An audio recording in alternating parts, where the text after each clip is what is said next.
The casual tourist in Cornwall may just possibly have noticed, as he bowled along over the bare high plateau between Penzance and the Land's End, a dilapidated signpost pointing down a steep lane and bearing on its battered finger the faded inscription, Polan 2 miles. But probably very few have had the curiosity to traverse those 2 miles in order to see a place to which their guidebooks award so cursory a notice. It is described there, in a couple of unattractive lines, as a small fishing village, with a church of no particular interest, except for certain carved and painted wooden panels, originally belonging to an earlier edifice, which form an altar rail. But the church of St. Crede, the tourist is reminded, has a similar decoration far superior in point of preservation and interest. And thus even the ecclesiastically disposed are not lured to Polan. So meagre a bait is scarce worth swallowing, and a glance at the very steep lane, which in dry weather presents a carpet of sharp-pointed stones, and after rain a muddy watercourse, will almost certainly decide him not to expose his motor or his bicycle to risks like these in so sparsely populated a district. Hardly a house has met his eye since he left Penzance, and the possible trundling of a punctured bicycle for half a dozen weary miles seems a high price to pay for the sight of a few painted panels.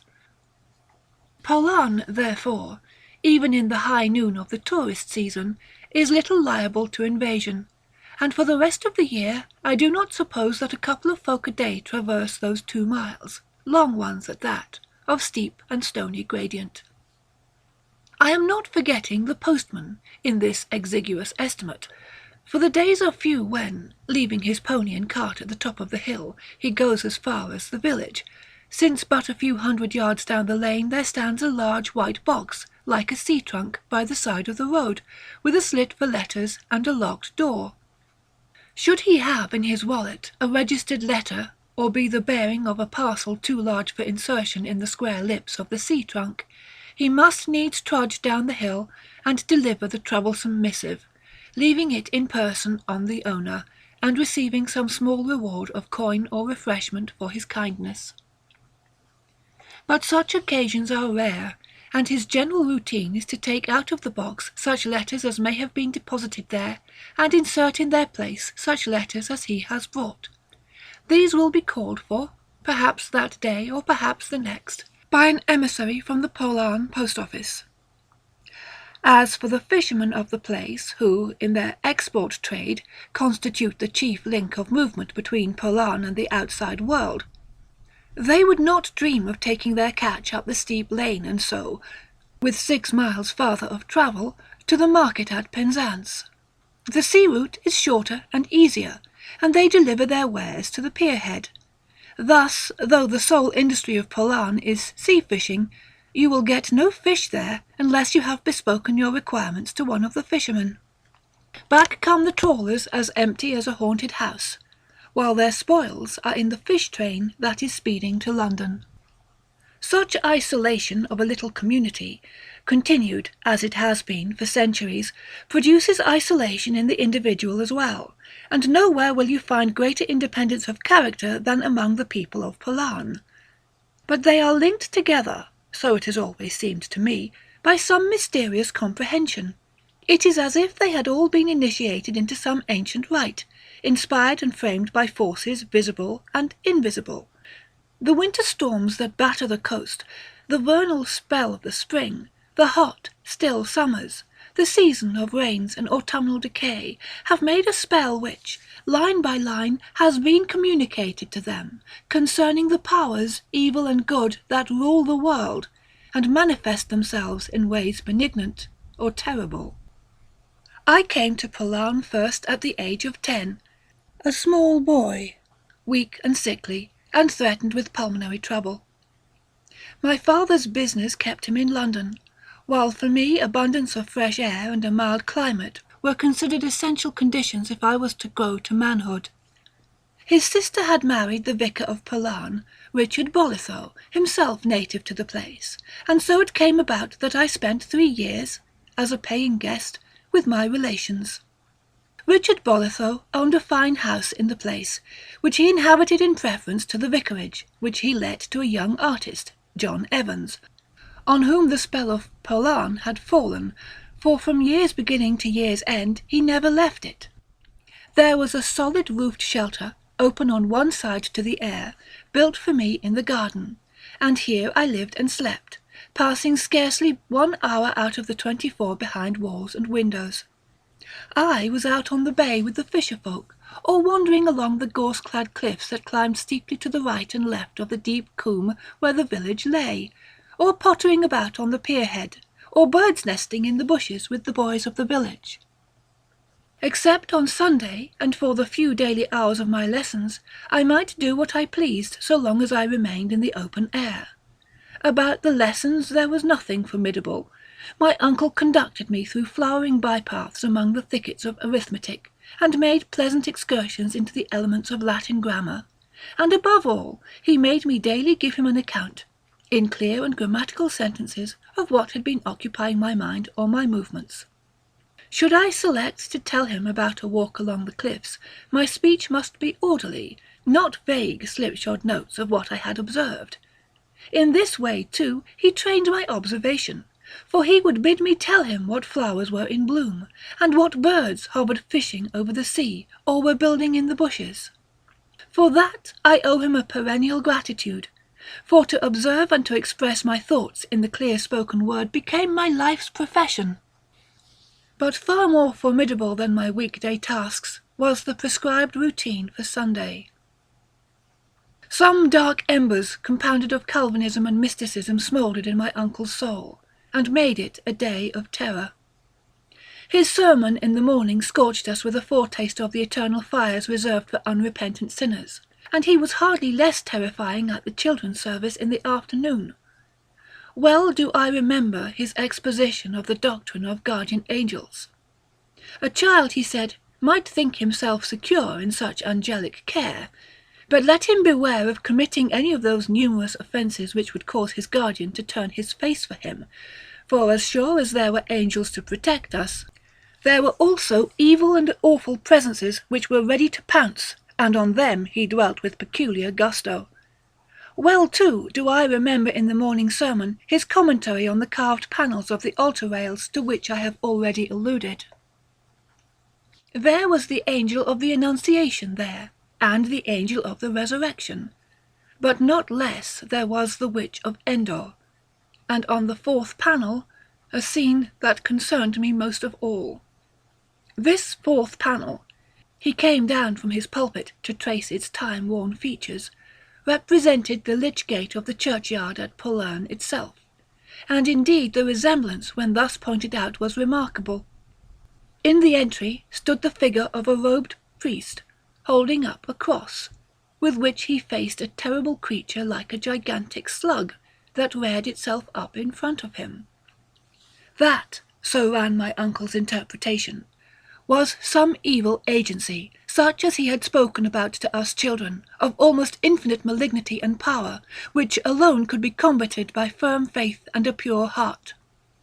Below ran the legend, Negotium Perambulans in tenebris, from the 91st Psalm. We should find it translated there. The pestilence that walketh in darkness, which but feebly rendered the Latin. It was more deadly to the soul than any pestilence that can kill the body. It was the thing, the creature, the business that trafficked in the outer darkness, a minister of God's wrath on the unrighteous. I could see as he spoke the looks which the congregation exchanged with each other, and knew that his words were evoking a surmise, a remembrance. Nods and whispers passed between them. They understood to what he alluded, and with the inquisitiveness of girlhood I could not rest till I had wormed the story out of my friends among the fisher boys, as next morning we sat basking and naked in the sun after our bathe. One knew one bit of it, one another, but it pieced together into a truly alarming legend. In bold outline it was as follows. A church, far more ancient than that in which my uncle terrified us every Sunday, had once stood not 300 yards away, on the shelf of level ground below the quarry from which its stones were hewn. The owner of the land had pulled this down, and erected for himself a house on the same site out of these materials, keeping, in a very ecstasy of wickedness, the altar, and on this he dined and played dice afterwards. But as he grew old, some black melancholy seized him, and he would have lights burning there all night, for he had a deadly fear of the darkness. One winter evening there sprang up such a gale as was never before known, which broke in the windows of the room where he had supped, and extinguished the lamps. Yells of terror brought in his servants, who found him lying on the floor with the blood streaming from his throat. As they entered, some huge black shadow seemed to move away from him, crawled across the floor, and up the wall, and out of the broken window. "There he lay a-dying," said the last of my informants, "and him that had been a great burly man was withered to a bag of skin, for the critter had drained all the blood from him. His last breath was a scream, and he hollered out the same words as Passon read off the screen." "Negotium perambulans in tenebris," I suggested eagerly. "Thereabouts. Latin anyhow." "And after that?" I asked. "Nobody would go near the place, and the old house rotted and fell in ruins till 3 years ago, when along come Mr. Doulis from Penzance, and built the half of it up again. But he don't care much about such critters, nor about Latin neither. He takes his bottle of whisky a day and gets drunk as a lord in the evening. I'm going home to me dinner." Whatever the authenticity of the legend, I had certainly heard the truth about Mr. Doulis from Penzance, who from that day became an object of keen curiosity on my part. The more so because the quarry house adjoined my uncle's garden. The thing that walked in the dark failed to stir my imagination, and already I was so used to sleeping alone in my shelter that the night had no terrors for me. But it would be intensely exciting to wake at some timeless hour and hear Mr. Doulis yelling, and conjecture that the thing had got him. But by degrees the whole story faded from my mind, overscored by the more vivid interests of the day, and for the last 2 years of my outdoor life in the vicarage garden, I seldom thought about Mr. Doulis and the possible fate that might await him for his temerity in living in the place where that thing of darkness had done business. Occasionally I saw him over the garden fence, a great yellow lump of a man, with slow and staggering gait, but never did I set eyes on him outside his gate, either in the village street or down on the beach. He interfered with none, and no one interfered with him. If he wanted to run the risk of being the prey of the legendary nocturnal monster, or quietly drink himself to death, it was his affair. My uncle, so I gathered, had made several attempts to see him when first he came to live at Palarn, but Mr. Doulis appeared to have no use for parsons, but said he was not at home and never returned the call. After 3 years of sun, wind, and rain, I had completely outgrown my early symptoms, and had become a tough, strapping youngster of 13. I was sent to Eton and Cambridge, and in due course ate my dinners and became a barrister. In 20 years from that time I was earning a yearly income of 5 figures, and had already laid by in sound securities a sum that brought me dividends which would, for one of my simple tastes and frugal habits, supply me with all the material comforts I needed on this side of the grave. The great prizes of my profession were already within my reach, but I had no ambition beckoning me on, nor did I want a wife and children, being, I must suppose, a natural celibate. In fact, there was only one ambition which through these busy years had held the lure of blue and far-off hills to me, and that was to get back to Palarn, and to live once more isolated from the world, with the sea and the gorse-clad hills for playfellows, and the secrets that lurked there for exploration. The spell of it had been woven about my heart, and I can truly say that there had hardly passed a day in all those years in which the thought of it and the desire for it had been wholly absent from my mind. Though I had been in frequent communication with my uncle there during his lifetime, and, after his death, with his widow who still lived there, I had never been back to it since I embarked on my profession, for I knew that if I went there, it would be a wrench beyond my power to tear myself away again. but I had made up my mind that when once I had provided for my own independence, I would go back there, not to leave it again.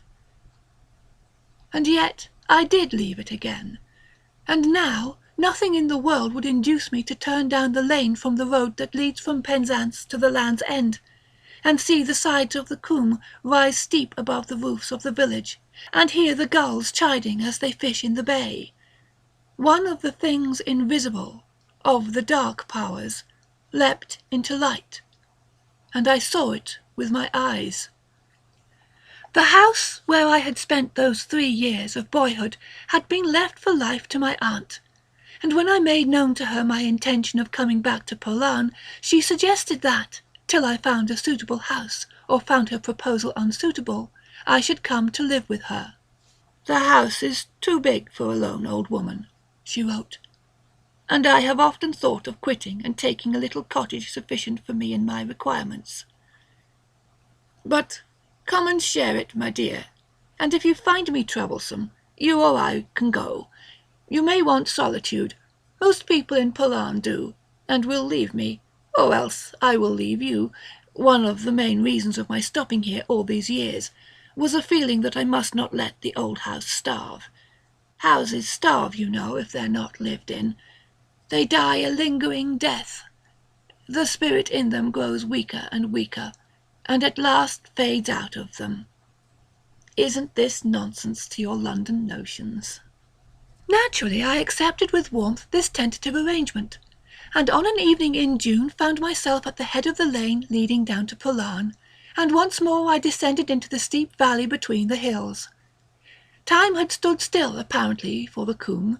The dilapidated signpost, or its successor, pointed a rickety finger down the lane, and a few 100 yards farther on was the white box for the exchange of letters. Point after remembered point met my eye, and what I saw was not shrunk, as is often the case with the revisited scenes of childhood, into a smaller scale.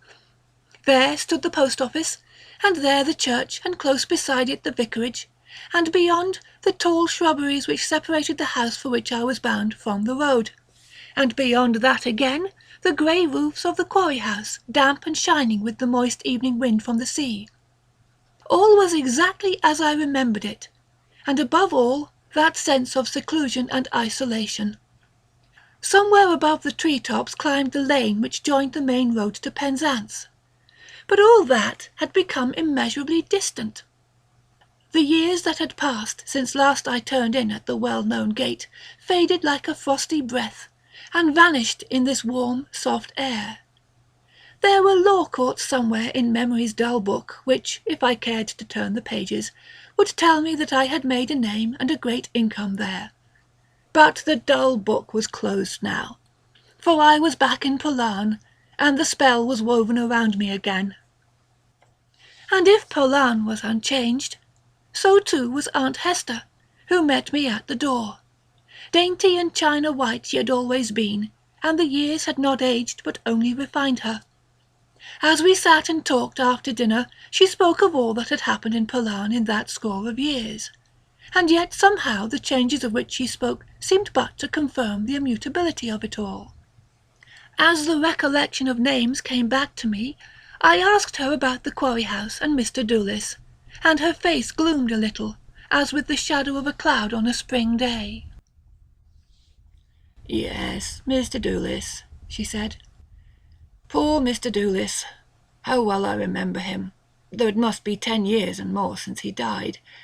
I never wrote to you about it, for it was all very dreadful, my dear, and I did not want to darken your memories of Polan. Your uncle always thought that something of the sort might happen if he went on in his wicked, drunken ways, and worse than that, and though nobody knew exactly what took place, it was the sort of thing that might have been anticipated." "But what more or less happened, Aunt Hester?" I asked. "Well, of course I can't tell you everything, for no one knew it. But he was a very sinful man, and the scandal about him at Newlyn was shocking. And then he lived too, in the quarry house. I wonder if by any chance you remember a sermon of your uncle's when he got out of the pulpit and explained that panel in the altar rails. The one, I mean, with the horrible creature rearing itself up outside the lich gate. "Yes, I remember perfectly," said I. "Ah, it made an impression on you, I suppose, and so it did on all who heard him, and that impression got stamped and branded on us all when the catastrophe occurred. Somehow Mr. Doolis got to hear about your uncle's sermon, and in some drunken fit he broke into the church and smashed the panel to atoms. He seems to have thought that there was some magic in it, and that if he destroyed that he would get rid of the terrible fate that was threatening him. For I must tell you, before he committed that dreadful sacrilege, he had been a haunted man. He hated and feared darkness, for he thought that the creature on the panel was on his track, but that for as long as he kept lights burning, it could not touch him. But the panel, to his disordered mind, was the root of his terror, and so, as I said, he broke into the church and attempted, you will see why I said attempted, to destroy it. It certainly was found in splinters next morning, when your uncle went into church for matins, and knowing Mr. Doolis's fear of the panel, he went across to the quarry house afterwards and taxed him with its destruction. The man never denied it. He boasted of what he had done. There he sat, though it was early morning, drinking his whiskey. 'I've settled your thing for you,' he said, 'and your sermon too. A fig for such superstitions.' Your uncle left him without answering his blasphemy, meaning to go straight into Penzance and give information to the police about this outrage to the church. But on his way back from the quarry house he went into the church again, in order to be able to give details about the damage.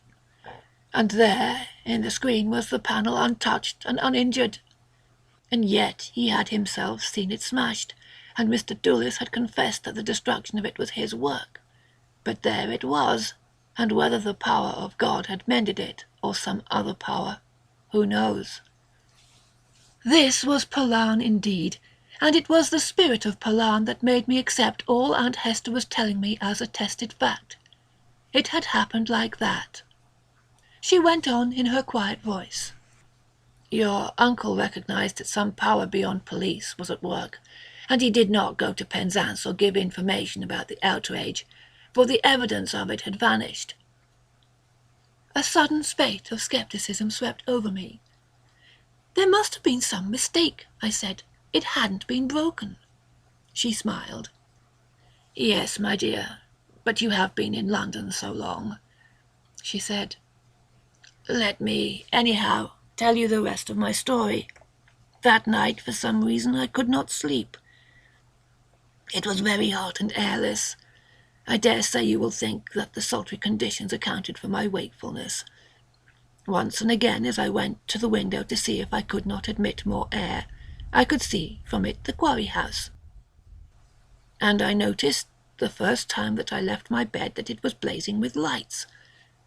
But the second time I saw that it was all in darkness, and as I wondered at that, I heard a terrible scream, and the moment afterwards the steps of someone coming at full speed down the road outside the gate. He yelled as he ran. 'Light! Light!' he called out. 'Give me light, or it will catch me!' It was very terrible to hear that, and I went to rouse my husband, who was sleeping in the dressing-room across the passage. He wasted no time, but by now the whole village was aroused by the screams, and when he got down to the pier he found that all was over.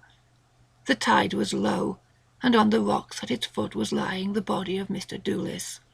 He must have cut some artery when he fell on those sharp edges of stone, for he had bled to death, they thought, and though he was a big burly man, his corpse was but skin and bones. Yet there was no pool of blood round him such as you would have expected. Just skin and bones, as if every drop of blood in his body had been sucked out of him." She leaned forward. "You and I, my dear, know what happened," she said, "or at least can guess. God has his instruments of vengeance on those who bring wickedness into places that have been holy. Dark and mysterious are his ways." Now, what I should have thought of such a story if it had been told me in London, I can easily imagine. There was such an obvious explanation. the man in question had been a drunkard. What wonder if the demons of delirium pursued him? But here in Polan, it was different. "And who is in the quarry house now?" I asked. "Years ago the fisher boys told me the story of the man who first built it, and of his horrible end. And now again it has happened. Surely no one has ventured to inhabit it once more." I saw in her face, even before I asked that question, that somebody had done so. "Yes, it is lived in again," said she, "for there is no end to the blindness. I don't know if you remember him. He was tenant of the vicarage many years ago." "John Evans," said I. "Yes, such a nice fellow he was too. Your uncle was pleased to get so good a tenant. And now—" She rose. "Aunt Hester, you shouldn't leave your sentences unfinished," I said. She shook her head. "My dear, that sentence will finish itself," she said. "But what a time of night! I must go to bed, and you too, or they will think we have to keep lights burning here through the dark hours." Before getting into bed I drew my curtains wide, and opened all the windows to the warm tide of the sea air that flowed softly in. Looking out into the garden, I could see in the moonlight the roof of the shelter, in which for 3 years I had lived, gleaming with dew. That, as much as anything, brought back the old days to which I had now returned, and they seemed of one piece with the present, as if no gap of more than 20 years sundered them. The two flowed into one, like globules of mercury uniting into a softly shining globe, of mysterious lights and reflections. Then, raising my eyes a little, I saw against a black hillside the windows of the quarry house still alight. Morning, as is so often the case, brought no shattering of my illusion. As I began to regain consciousness, I fancied that I was a boy again, waking up in the shelter in the garden, and though, as I grew more widely awake, I smiled at the impression, that on which it was based I found to be indeed true. It was sufficient now as then to be here, to wander again on the cliffs, and hear the popping of the ripened seed pods on the gorse bushes, to stray along the shore to the bathing cove, to float and drift and swim in the warm tide, and bask on the sand and watch the gulls fishing, to lounge on the pier head with the fisher-folk, to see in their eyes and hear in their quiet speech the evidence of secret things, not so much known to them as part of their instincts and their very being. There were powers and presences about me. The white poplars that stood by the stream that babbled down the valley knew of them, and showed a glimpse of their knowledge sometimes, like the gleam of their white underleaves. The very cobbles that paved the street were soaked in it. All that I wanted was to lie there and grow soaked in it too. Unconsciously, as a boy, I had done that, but now the process must be conscious. I must know what stir of forces, fruitful and mysterious, seethed along the hillside at noon and sparkled at night on the sea. They could be known, they could even be controlled by those who were masters of the spell, but never could they be spoken of, for they were dwellers in the innermost, grafted into the eternal life of the world. There were dark secrets as well as these clear, kindly powers, and to these no doubt belonged the Negotium Perambulans in Tenebris, which, though of deadly malignity, might be regarded not only as evil, but as the avenger of sacrilegious and impious deeds. All this was part of the spell of Polan, of which the seeds had long laid dormant in me, but now they were sprouting, and who knew what strange flower would unfold on their stems? It was not long before I came across John Evans. One morning as I lay on the beach, there came shambling across the sand a man stout and middle-aged, with the face of Silenus. He paused as he drew near and regarded me from narrow eyes. "Why, you're the little chap that used to live in the parson's garden," he said. "Don't you recognise me?" I saw who it was when he spoke. His voice, I think, instructed me, and recognising it, I could see the features of this strong, alert young man. in this gross caricature. "Yes, you're John Evans," I said. "You used to be very kind to me. You used to draw pictures for me." "So I did, and I'll draw you some more. Been bathing? That's a risky performance. You never know what lives in the sea, nor what lives on the land for that matter. Not that I heed them. I stick to work and whiskey. God, I've learned to paint since I saw you, and drink too for that matter. I live in the quarry house, you know, and it's a powerful thirsty place. Come and have a look at my things if you're passing. Staying with your aunt, are you? I could do a wonderful portrait of her. Interesting face. She knows a lot. People who live at Perambulans get to know a lot. Though I don't take much stock in that sort of knowledge myself. I do not know when I have been at once so repelled and interested. Behind the mere grossness of his face there lurked something which, while it appalled, yet fascinated me. His thick, lisping speech had the same quality. And his paintings, what would they be like? "I was just going home," I said. "I'll gladly come in if you'll allow me." He took me through the untended and overgrown garden into the house, which I had never yet entered. A great grey cat was sunning itself in the window, and an old woman was laying lunch in a corner of the cool hall into which the door opened.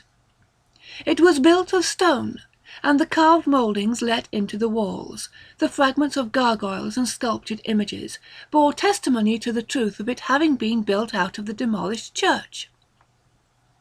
In one corner was an oblong and carved wooden table, littered with a painter's apparatus, and stacks of canvases leaned against the walls. He jerked his thumb towards a head of an angel that was built into the mantelpiece, and giggled. "Quite a sanctified air," he said. "So we tone it down for the purposes of ordinary life by a different sort of art. Have a drink? No? Well, turn over some of my pictures while I put myself to rights." He was justified in his own estimate of his skill. He could paint, and apparently he could paint anything. But never have I seen pictures so inexplicably hellish. There were exquisite studies of trees, and you knew that something lurked in the flickering shadows. There was a drawing of his cat sunning itself in the window, even as I had just now seen it. And yet it was no cat but some beast of awful malignity. There was a boy stretched naked on the sands. Not human, but some evil thing which had come out of the sea.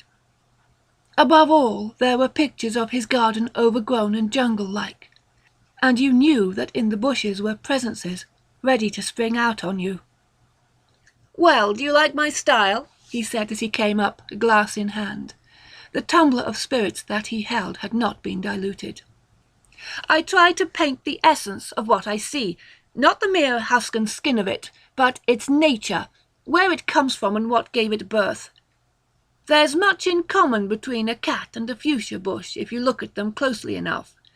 Everything came out of the slime of the pit, and it's all going back there. I should like to do a picture of you some day. I'd hold the mirror up to nature, as that old lunatic said." After this first meeting I saw him occasionally throughout the months of that wonderful summer. Often he kept to his house and to his painting for days together, and then perhaps some evening I would find him lounging on the pier, always alone, and every time we met thus the repulsion and interest grew. For every time he seemed to have gone further along a path of secret knowledge towards some evil shrine where complete initiation awaited him. And then suddenly the end came. I had met him thus one evening on the cliffs while the October sunset still burned in the sky, but over it with amazing rapidity there spread from the west a great blackness of cloud such as I have never seen for denseness. The light was sucked from the sky, the dusk fell in even thicker layers. He suddenly became conscious of this. "I must get back as quick as I can," he said. "It will be dark in a few minutes, and my servant is out. The lamps will not be lit." He stepped out with extraordinary briskness for one who shambled and could scarcely lift his feet, and soon broke out into a stumbling run. In the gathering darkness I could see that his face was moist with the dew of some unspoken terror. "You must come with me," he panted, "for we shall get the lights burning the sooner. I cannot do without light." I had to exert myself to the full to keep up with him, for terror winged him, and even so I fell behind, so that when I came to the garden gate he was already halfway up the path to the house. I saw him enter, leaving the door wide, and found him fumbling with matches. But his hand so trembled that he could not transfer the light to the wick of the lamp. "But what's the hurry about?" I asked. Suddenly his eyes focused themselves on the open door behind me, and he jumped from his seat beside the table which had once been the altar of God, with a gasp and a scream. "No, no!" he cried. "Keep it off!" I turned and saw what he had seen. The thing had entered, and now was swiftly sliding across the floor towards him, like some gigantic caterpillar. A stale phosphorescent light came from it, for though the dusk had grown to blackness outside, I could see it quite distinctly in the awful light of its own presence. From it too there came an odour of corruption and decay, as from slime that has long lain below water. It seemed to have no head, but on the front of it was an orifice of puckered skin which opened and shut and slavered at the edges. It was hairless and slug-like in shape and in texture. As it advanced, its forepart reared itself from the ground, like a snake about to strike, and it fastened on him. At that sight, and with the yells of his agony in my ears, the panic which had struck me relaxed into a hopeless courage, and with palsied, impotent hands I tried to lay hold of the thing. But I could not. Though something material was there, it was impossible to grasp it. My hands sunk in it as in thick mud. It was like wrestling with a nightmare. I think that but a few seconds elapsed before all was over. The screams of the wretched man sank to moans and mutterings as the thing fell on him. He panted once or twice, and was still. For a moment longer there came gurglings and sucking noises, and then it slid out even as it had entered. I lit the lamp which he had fumbled with, and there on the floor he lay, no more than a rind of skin in loose folds over projecting bones.